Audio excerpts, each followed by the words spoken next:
What does it mean? We'll accept finger bowls. To do what in?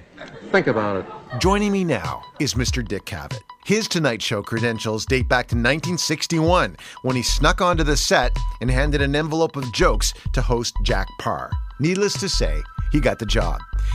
Dick Cavett stayed on as a writer for Johnny Carson before launching his own talk show career, a journey that spans 5 decades, and produced legendary interviews with the likes of Muhammad Ali, John Lennon and Yoko Ono, Marlon Brando, and Katharine Hepburn. And while hosts like Leno and Fallon play up their guy-next-door charm, Cavett was known for his razor-sharp wit. Here he is, going toe-to-toe with Norman Mailer. I nearly have it. It means something to me. Finger bowls. Things you dip your fingers in after you've gotten them filthy from eating. Am I on the right track? Am I warm? Why don't you look at your question sheet and ask a question?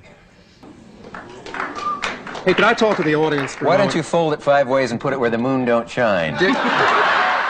On the line with me now from Long Island, New York, is Dick Cavett. Mr. Cavett, welcome to Day 6. Well, that's nice of you to have me over. It's my pleasure to have you with us. Mr. Cavett, you have a long association with The Tonight Show, and you first crossed paths with Johnny Carson long before that in a church basement in Nebraska. What was your first impression of Johnny? That he was annoyed. What was he annoyed at? Well, 3 friends of mine in junior high went to see him do his magic act in a church basement in Lincoln, Nebraska, and we got there early, and I boldly opened the side of the curtain, and we went backstage and found him setting up his magic act. And any magician hates seeing anybody when they're setting up and concealing a dove inside their jacket and putting the fake glass and And as soon as I told him we were magicians, he was cordial and friendly and showed us how to improve our card fans. And during the show, he introduced us from the audience as 3 young local magicians, and we thought we were on Ed Sullivan. Huh. Did you get the sense that he was destined for greatness at that time? I always knew Johnny was good, and I'll make this poignant story quick. An old radio announcer in Lincoln, Nebraska, had seen me doing a little dramatic radio show there at 15 minutes every Saturday morning called Storytime Playhouse. Mm-hmm. And he said, "You're Dick Cavett, is it?" "Yes.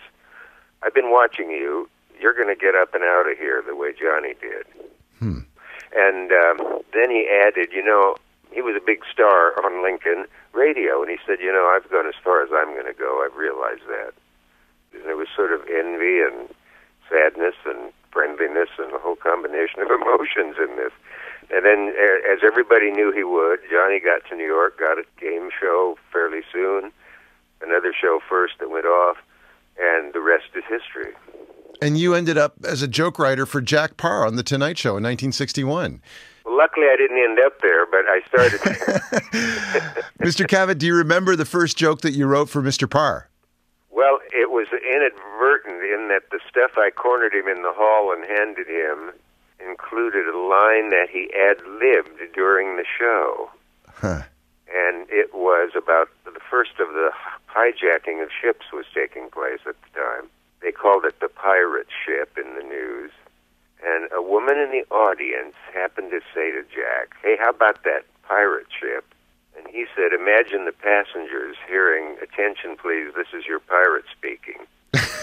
Well, this got an enormous laugh, and I saw a golden future for myself. It's still a very good joke. You could still use that joke today.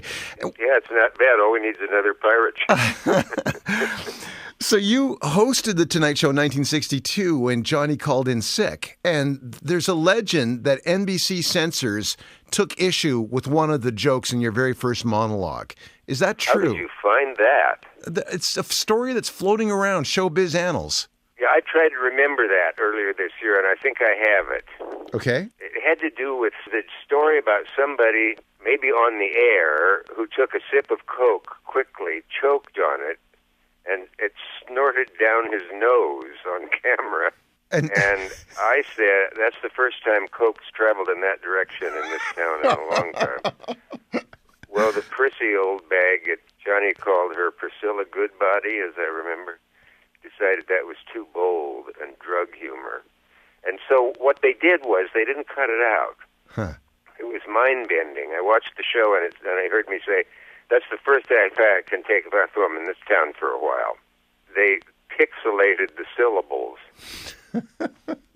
making a kind of Jackson Pollock sentence.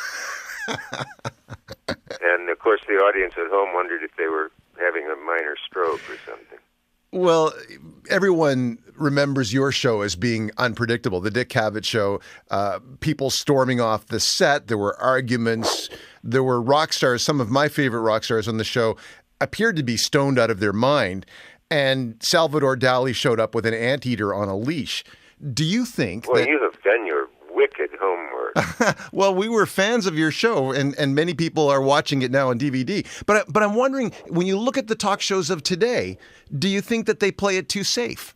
No. There's a lot of stuff now that would have been blasted off in the earlier days. I remember you're talking about a time when Jack Paar left The Tonight Show, rightly, I would say, because they censored a joke. The dirtiest phrase it had was water closet.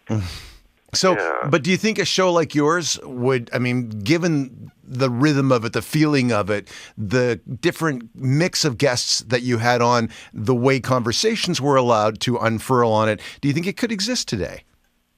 I don't see any reason why it wouldn't. I hope my friend David Letterman was not upset in my current blog in the New York Times, it's online now, about The Tonight Show, that it should come from New York, and that should Dave ever tire of ditzy starlets coming on and saying the word excited every 6 seconds, and oh wow, and then showing a dismal bit from an unintelligible movie and walking off, should he ever decide he's had enough at contract time someday, that the perfect candidate to take that show would be Stephen Colbert, who could do what I did. I mean, there's no trick to it. Colbert is vastly intelligent, has many sides to him that he doesn't get to use on his current show, though he's a genius at doing that dual personality thing. Right. He does. And very, very fast and so funny. In your blog, you say that Johnny Carson was happiest when he was on the air for those 90 minutes every night. What happened to Johnny when the cameras went off? Well, sadly, in a way, and I say that because I have so much affection for him. The thing is that Johnny was socially as inept as any man I've ever known. And people would say, what are you talking about? He sits there and he chats and he's funny and he's bright and he has a great time and he loves his monologue. And yes, he could do no wrong out there. And like so many people, Judy Garland would be an example, could do almost nothing right in her life and everything on stage. Johnny was not that extreme, but I used to rescue him from people in the hall who would accidentally run into him and try to chat with him and tell him about their life in Iowa. And he would just panic, and I'd get him out of there. Well, and what about for you? Were you happiest when you were on the air?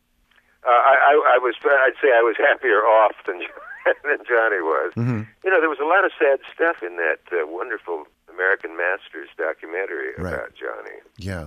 And that wretched mother of his, who could never find anything to compliment him about from birth till her death, apparently. And then that sort of touching O. Henry twist at the end where they learned that she had saved a scrapbook of hundreds and hundreds of clippings of his. Right. Really touching story.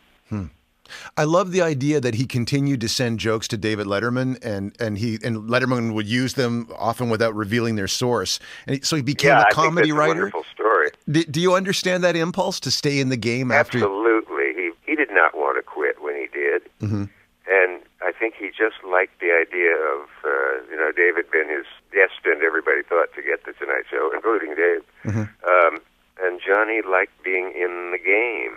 So what is your advice for Jay Leno when it's all over?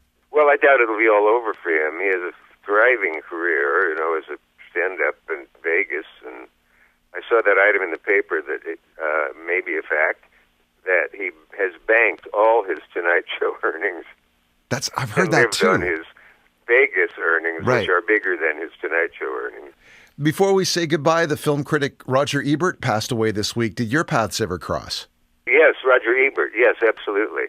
A good guy, and I'll miss him. He was swell.